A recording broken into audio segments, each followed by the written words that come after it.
What's up everyone, welcome back to the channel. So I thought I'd start this video off with these clips of me making some pour over coffee because I'm a bit weird and well, why not? And in the meantime, I'll give you a rundown about today's video.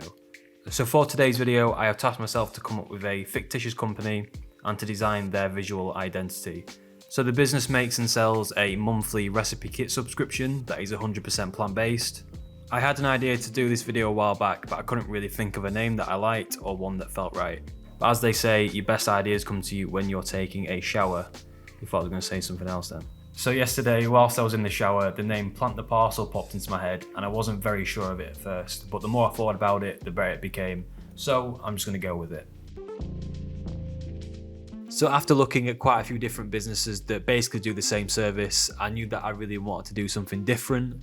So I wanted to be quite fun and friendly and ultimately really inviting, especially for people who are already on a animal-based diet and are kind of interested in switching over to a plant-based only diet. So with that in mind, I really want to gear this branding towards people within my sort of age range, so between 18 and 35.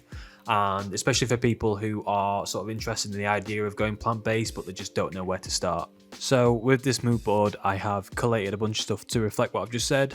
So I brought all the pins into Milano, and as you can kind of tell, I'm going for fairly bright colours, and I'm really feeling this type in the top right for these posters, as well as the type for the Misfits logo in this upper left. Now I can already tell that this is going to be pushing me outside of my comfort zone. I'm not really used to using colours this bright or bold, but it's always good to push yourself outside your comfort zone, and I'm definitely going to give it a try. So with that being said, I went digging for some fonts, and I think this font called New Spirit is going to fit the bill. Now, I haven't used this font before, but I have seen it a fair bit on other people's designs, especially on sort of like retro style posters. And I'm pretty sure there was a period maybe a year or two ago where this was all over Instagram, or at least fonts like this one. But yeah, I think it's going to lend itself nicely to that sort of fun and friendly vibe that we're going for. So the next step is to start experimenting with it, and let's see if we come up with something cool. So the idea that I've got in my head is to make this fairly big and bubbly, and in order to do that, I'm going to track the letters really wide, just so I can put a really significant stroke on each of the letters. And one thing that I do want to keep is the lowercase type, and keep it all lowercase, just because I think it's going to add to that friendliness that I'm trying to convey with the logo.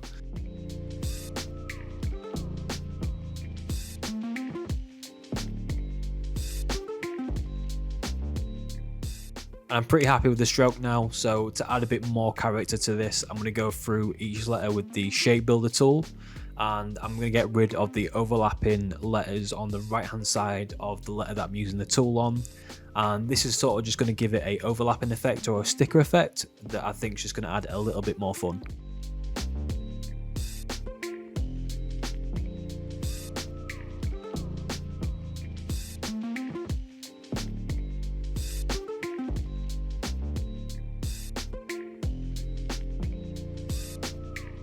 So I've got these two words how I want them now in a stacked position, but it's left me with a few gaps in between.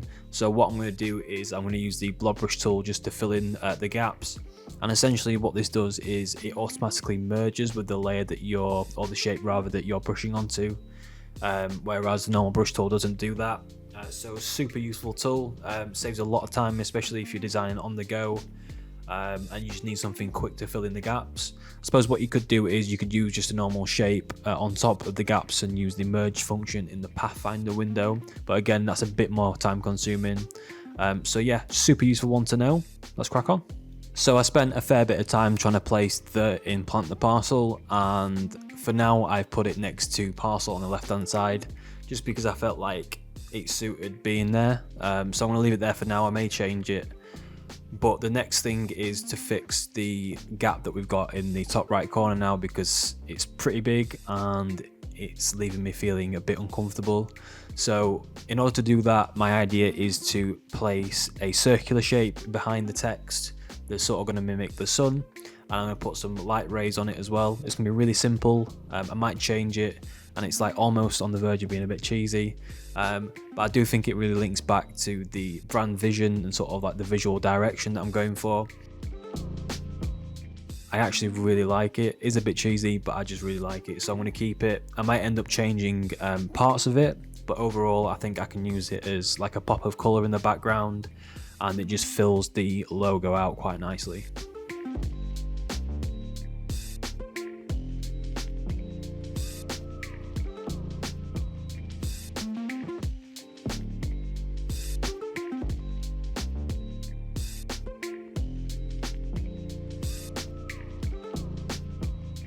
So I was actually going to leave the logo there, but I felt like it could use a shape to sit on, especially with the sun and the rays being in the background. I didn't want them to protrude too far, so I felt like having a shape and masking the rays in it so that they don't go past that shape would look really good.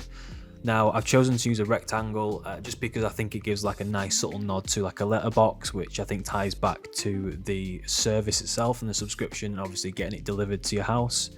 And I also think it gives sort of like an overall better composition for the logo itself, so I'm really liking it. I'm going to keep it. Obviously the colours right now are not the colours that I'm going to use, they're just there as sort of placeholders, if you will, just to separate the elements out so I can see everything clearly and see if everything works. So the last thing I'm going to do for the logo is I'm going to create this offset path to the text at the front. This is just so I can get a stroke going around it, so I can get a bit of separation between the text and the background elements like the rectangle and the sun. And yeah, I just think this is going to add that little bit of pop to the text at the front, just so it stands out a little bit more. So we've had a change in the logo since the last time I talked to you. So basically I've moved to the right hand corner, in the top right hand corner where the sun is. Don't worry, the sun is still there. Because that is a very important part of this logo. Don't ask me why, I don't know, I just felt it was missing something, so I've changed it and I've added a little bit of a curve to it to match the stroke and the curve of the stroke. I quite like it. Has it made it better? I don't know. Has it made it worse? Maybe. But yeah, we're gonna crack on with this submark now, and yeah, I just thought I'd let you guys know that I've changed the logo.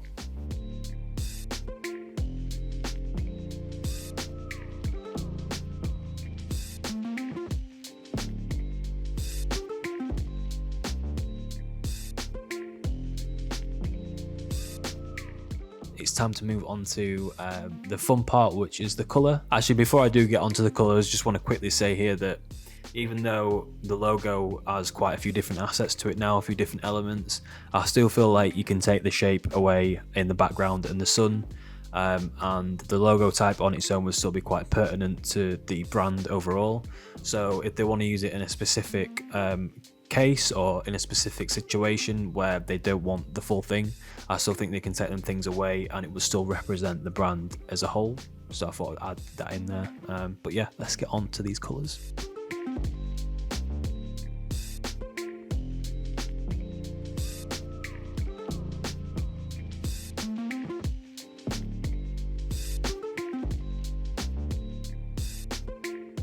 So after having a bit of a break, I came back and I realised that the colours that I'd chosen just weren't right. They were a bit too much and a bit too kind of childish and almost like too fun as well. And instead of the sun being just that pop of colour in the background, it just became the entire logo.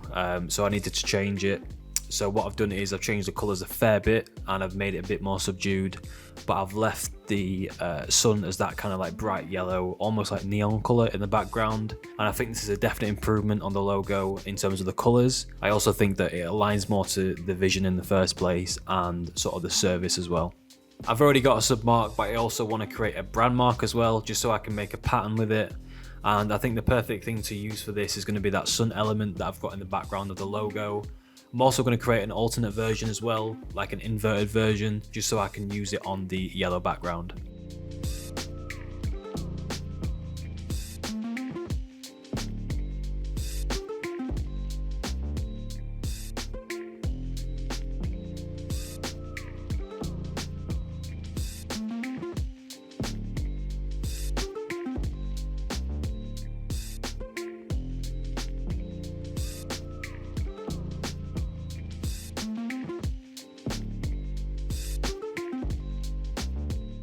So it's that time of the video that you've all been waiting for, and that is mock-up time. that's the one. And yeah, I'm going to choose one mock-up to do just because of time and length of the video. Now, if you want to see me do sort of more in-depth videos, then let me know in the comment section and I'll do longer videos. I know personally when I'm designing, I do like to watch longer format stuff just because I can watch it whilst designing as well. So yeah, I'm going to choose the one mock-up. Now, I found this mock-up on, I think it's called Mr. Mock-up. I'm saying mock-up so many times. But yeah, it's pretty nice. It's just of a cardboard box with some tape. And I've chosen it because obviously this is going to be sort of the first thing the customer sees when they receive their kit or their recipe kit. So yeah, we're going to do that. And the only drawback really of the mock-up is that you can only see the front half of it and the tape. So I'm not dealing with every panel on the box. So that's kind of the only limitation. But it's going to be quick and easy for me to do, and it's going to be a really good way of visualizing and just seeing how everything that I've done looks on the actual packaging.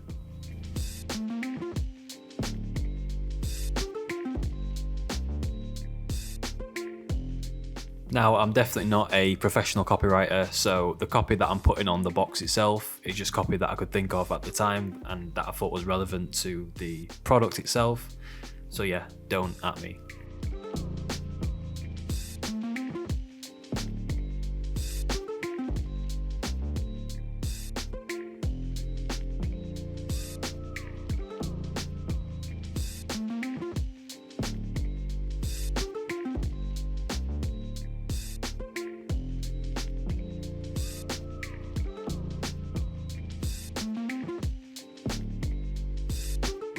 I've just about finished creating the mock-up now, and I think that just about does it for this video.